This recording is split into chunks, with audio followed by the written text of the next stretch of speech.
Bonjour Rizza.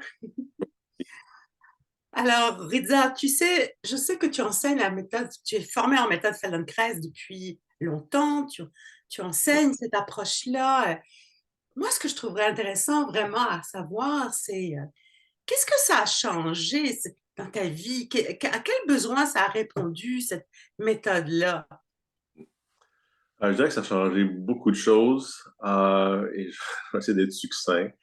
Mon histoire classique, là, comme peut-être que je la raconte dans mes cours, j'étais quelqu'un qui avait des maux de dos, j'avais essayé beaucoup d'approches, beaucoup de techniques, je travaillais fort pour essayer en physio et tout ça. Et puis, à un moment donné, j'ai frappé des nœuds parce que je voyais tout le temps le même cycle qui se répétait. Je travaillais fort, ça allait mieux, et puis tout d'un coup, les choses s'effondrent parce que ça va mieux, et puis on fait moins attention, puis je me reblesse. Et j'avais ce cycle-là qui revenait, puis des fois, ça allait pire. Et puis un jour, je me suis rappelé que j'avais fréquenté un peu les idées de Fred Dunecraft à travers un ami. J'habitais à New York à l'époque, puis j'ai vu qu'il y avait une formation de Fred Dunecraft. J'ai dit, j'ai l'impression que cette chose-là va pouvoir m'aider à ce que je réussisse à prendre soin de moi-même. Ben, c'est beau recevoir des soins, mais à un moment donné, il y a quelque chose à faire entre mes soins. Au-delà des exercices, je sentais qu'il y avait quelque chose d'autre, mais je n'étais pas en mesure de définir. C'était vraiment intuitif. Et je suis entré dans cette formation-là. Et je vais avouer que personnellement, ça a été difficile au début. C'était pas évident. Je n'étais pas dans ce monde-là. Tu rentres dans une formation avec 70-80 personnes, des gens qui sont en pilates, en yoga, en méditation, et sont dans l'expérience du corps. Ils veulent approfondir ça. Moi, j'étais informaticien. Bref, j'avais fait des arts martiaux et je pensais que j'avais une base de rapprochement avec le corps suffisante, mais définitivement pas. Um, et je suis donc entré là-dedans intuitivement, me laisser aller, et ça a été justement difficile de me laisser aller dans ce processus-là. Ça a pris beaucoup de temps, mais j'ai persévéré, et ce que j'y ai trouvé, d'abord, ce qu'on voit dans une formation comme ça, c'est l'espace pour apprendre et l'espace pour juste être qui tu es à la vitesse que tu veux faire les choses. Et ça m'a fait juste un bien incroyable parce que on travaille, on est stressé, on a beaucoup de choses à faire, on n'a pas le temps. Et là, juste de prendre le temps, énormément prendre le temps, de se donner l'espace pour prendre le temps, pour moi, ça, c'était déjà juste révolutionnaire. Et ça a été un lent processus de me rapprocher de moi-même, me rapprocher de mon corps, rapprocher de mes sensations, euh, et de vivre l'expérience du mouvement d'une manière qui était accessible pour moi. Et graduellement, ça a été une expérience de me retrouver et de voir comment je pouvais mieux me sentir dans mon corps, mais d'une manière très graduelle.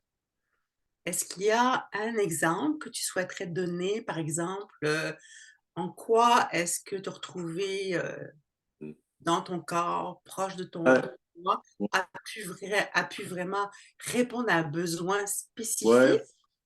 Ben, ce qui me vient spontanément, c'est que quand on a mal au dos, mentalement, notre esprit est constamment accaparé par le dos. Mhm. Donc, je suis là sur le dos, je fais mes mouvements, puis j'ai le dos, ça résonne dans mon cerveau, le dos, il faut relaxer le dos, il faut enlever la douleur du dos. Puis un jour, c'est dit, hey, attends, là, j'ai un dos, là, mais j'ai un corps aussi. J'ai des émotions aussi. Et juste, j'ai le reste. Et juste de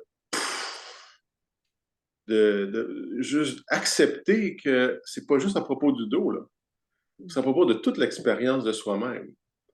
Et juste, je dirais, j'ai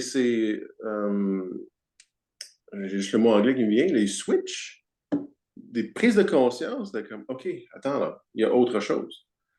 Et mon parcours était ponctué de petites prises de conscience comme ça. Une autre qui était importante, ça a été après un an de formation, c'est-à-dire, OK, on me demande de bouger, là, mais c'est moi qui bouge. C'est pas juste quelqu'un à qui on dit fais ça de manière automatique. Je suis vraiment la personne qui bouge. Le dire comme ça a l'air un peu ridicule, mais d'en faire la prise de conscience, non, je suis la personne qui bouge, ça peut venir plus de l'intérieur.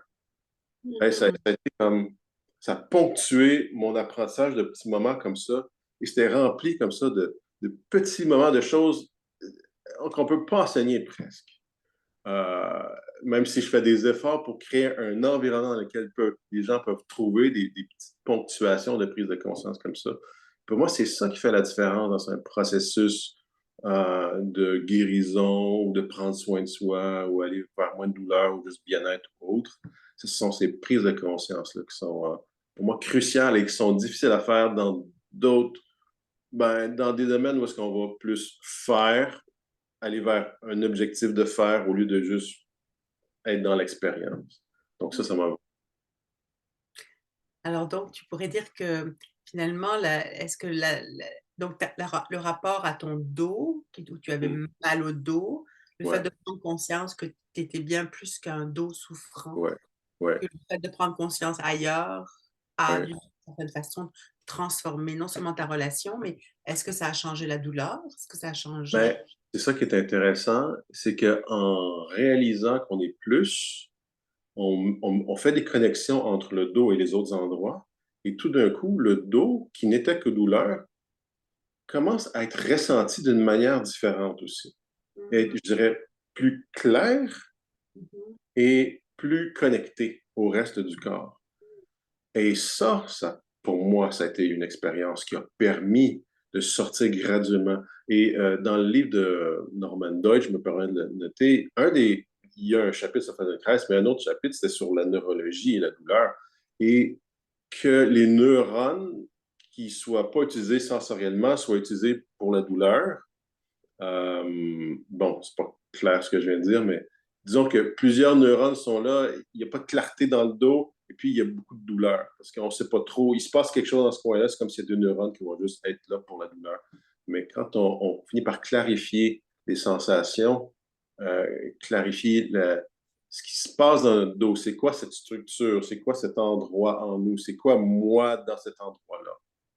Je trouve que ça a permis de sortir graduellement de la douleur et recruter d'autres neurones pour donner autre chose que juste la douleur.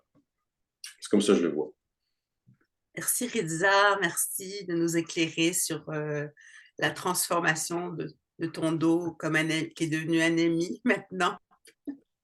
Merci beaucoup.